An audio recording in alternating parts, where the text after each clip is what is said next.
Hello friends, welcome back to my channel. So friends, चलतु करवा healthy चूरमा लड्डू जोटा कि समस्त को भल लगे और समस्त को भी करी आसीबो।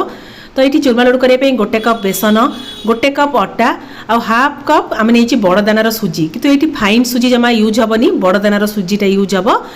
तो ये मेल्टेड घी 1/4 कप नहीं जा, 1/4 कप माने 4 टेबुल स्पून मेल्टेड घी। ठीक अच्छे, जेहेतु लड्डू गोटे करवा तो घीरे कले फ्लेवरटा बहुत बढ़िया आसता है। ताको भल कि आम माख देदेबा, भल कि मिक्स करदेला परे तापर ये आम हाफ कप मु क्षीर नहीं, पछ जदि आउ क्षीर दरकार पड़ो ताले आड करके चकटिबा। क्षीर बदल आपण मैंने पानी रे भी चकटी पारे, किंतु ये जो आम डोटा चकटिबा पूरा हार्ड चकटा हे। तो ये अल्प अल्प क्षीर आड करना भल कि मिक्स करके टाइट डो चकट नवा। फास्ट ये मुझे हाफ कप नहीं मिल्क, तापर ये मत 4 चामच आउ मिल्क दरकार पड़ला। जमती आपण मैंने देखिए जमती आम टाइट डो चकटे केतिकी आम क्षीर दरकार पड़ी कि पानी दरकार पड़ी से अनुसार चकटे, जमती फाटला फाटला टाइप देखा पूरा क्रैक टाइप देखा। तो ये मतलब चकटिया फास्ट हाफ कप मिल्क नहीं, आउ हाफ कप रू मोर एति बड़ी। तो बस ये मुझे हाफ एन आवर रेस्ट देती। हाफ एन आवर पर ये आम आउ गोटे मिनट भल कि चकटी देवा। तो ये सुजीटा कौन हुए ना, क्षीर हो कि पानी को पूरा भलसे आब्जर्व करनी आ पूरा डोटा पूरा टाइट अच्छी, पूरा हार्ड कह गले। तो ये आमको भलसे बेलिबार अच्छी। तो ये छोट छोट गुड़ा टाइप ये करनेबी।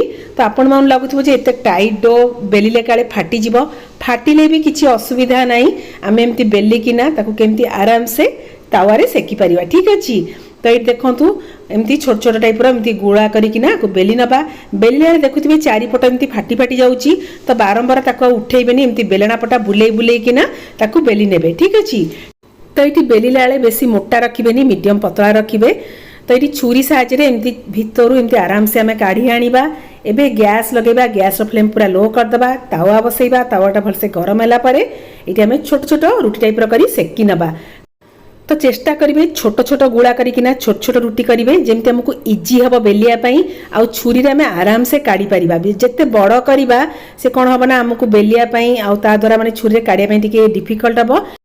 तो ये मुझे छोट छोट पूरी टाइप बेली नेली, तावारे 3टा खंडे ये रखिकिना ताकू सेकी नेबी। छोट छोट टाइप कले कौन बना इजी हम सेकियापाई, जमी भितरटा भी भलसे सेकी हो। आउटी सेकियापाई आमको 8 मिनट टोटाल लगे। आ गैस फ्लेम पूरा लो रखिए। ठीक अच्छे। तो ये आम कौन करें घीरे सेकीदबा। तो आपण मैंने चाहिए आपको छोट छोट गुड़ा टाइप करना घीरे फ्राए करेंगे। ताद्वारा कौन बना घीटा बहुत अधिका यूज होता है। एमती कले कौन हम ना घीर मात्रा टे कम यूज हम, आउ खायापी भी बहुत भल लगे। तो जमती आम परोटा कि रुटी सेकी था बास से टाइप अल्प माने 2 चामच ये मुझे घी आड करके भल किना माड़ी माड़ी सेकीदेवी, जमती भितरटा भी जमा कंचा रही। तो जिते पतला बेलिबा आमर आराम से सेकी जीव। आ बेलला बेले कि सेकिला बेले जदि फाटी फाटी जाए कि मझिरू भांगी जाए तेले किछि असुविधा नहीं, कहीं ना हूँ चूरमा लड्डू, आपको आमको चूरीबार अच्छी। ठीक अच्छे। तो ये आमर बहुत बढ़िया से सेका होगा। ये मतलब सेकियापाई टोटाल 8 मिनट लगिला आ गैस फ्लेम पूरा लो थिला। तो एबे कौन करें ना आपको आम ठंडा छाड़दबा। ये मुझे सेकेंड बैच भी एमती सेकी देलेनी। आ बहुत ही इजी करवा, किंतु घीरे तो डीप फ्राए करने अपेक्षा एमती 2 ରୁ 3 चामच घी आड करके आम भलसे सेकी पारिबा। बास देखंतु ये आमर पूरा रेडी। एबे आपको ठंडा पूरा छाड़दबा। लाइट उषुम थिला बेले ये मुझे कौन करी ना हाथ में एमती छोट छोट टाइप खंड करदेवी। तापर आम कौन करिया ना ग्राइंडिंग करवा। ठीक अच्छे। फ्रेंड्स, चूरमा लड्डू करिया टिके लॉन्ग प्रोसेस, किंतु गोथर करिकिना खातु देखिए बहुत भल लगिबो। एठी मु अट्टा और बेसन 2टा जिनस ऐड करछि। आपण माने खाली अट्टा रे कर परिबे नले खाली बेसन भी कर परिबे, किंतु सेतिरे सुजी टिके ऐड हबो। ठीक अछि। जेमति हमर टिके खदरा टाइप लेके लागिबो लड्डूटा खाया पई, आउ खाया पई तो सुपर टेस्टी। तो यहाँ भलसे ठंडा है जाके आम ग्राइंडिंग करनबा। आ फ्रेंड्स, आपण जो बेसन लड्डू खाती ना, बेसन लड्डू जब चूरमा लड्डू गोटे थर टेस्ट करेंगे आपण मैंने बेसन लड्डू खाया भूली जी। एत टेस्टी एक्चुअली कह गले राजस्थान फेमस चूरमा लड्डू। तो मोर तो बहुत फेवराइट। तो ये ग्राइंडिंग करदेला एमती जाली थाली रे हमको भल किना चलईदबा। आउ जहाँ बड़ बड़ खदरा थी ये आम आउ थे ग्राइंडिंग करदबा। तो ये मुझे आउ गोटे बैच भी ग्राइंडिंग करनेबी। तो चूरमा लड्डू बनैबा जिते इजी, खायापाई तो माने सुपर टेस्टी। जदि गोटे थर खाइबे ना आपण माने बारंबार करिकिना खाइबे एते टेस्टी लागिबो। आपण माने जेले खाली अट्टारे भी कर परिबे नले बेसन भी कर परिबे, जोथरे भी करंतु सेते टिके सुजी ऐड करिकिना कर देबे। ओफ, पाटरू छाड़ीबनी एते टेस्टी। टिके हल्का आसे दाना दाना खदरा टाइप रहिबो ई चूरमा लड्डूटा। तो एटा हमर बहुत बढ़िया से चला आइगला। तो ये चूरमा लड्डू करने ये मुझे जैगरी सिरपटा कर नेबी ये फास्ट गुड़ को आग कोरी नेबी तापर आम कौन करें गुड़ को मेल्ट कर नबा आपण माने गुड़ बदल में सुगार पाउडर भी यूज कर पारिबे। तो ये फास्ट आग गुड़टा को कोरी नबा तो आम चूरमा लड्डू करने 1.5 कप आमर गुड़ दरकार। ठीक अच्छे फ्रेंड्स। तो जितेबाला आम जेकोसी गोटे जिनस कर परफेक्ट मेजरमेंट करवा आमर जिनसटा पूरा एकदम परफेक्ट हम। तो ये फास्ट आग मुझे 1 कप गुड़ आड कर नेली तापर आउ 1/2 कप गुड़ आड कर नबा।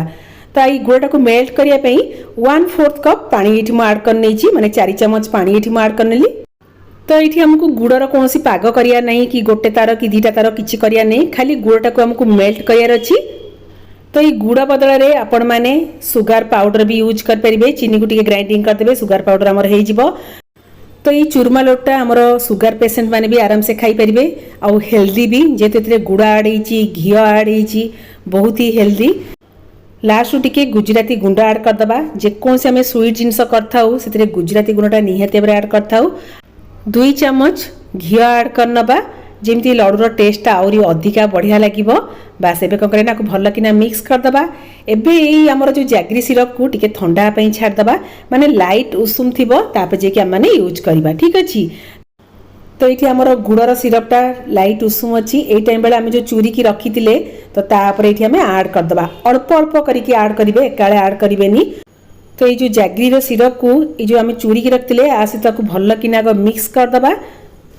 तो ये मु गुड़र जो सिरप रे ये मु लड्डूटा बांधि नेबी जदि आम सुगार पाउडर करवा से कौन करिया टिके घी मेल्टेड घी आड करिया पड़िबो। ठीक अच्छे क्या लड्डू को बांधियार अच्छी किंतु जेहेतु आम जैगरी सिरप करदेचे तो आपको बांधियापी बेसी किसी प्रोब्लेम हेनी। तो ये मुझे अल्प अल्प करके आड कर नेली एबे चलते आपको बांधि नबा।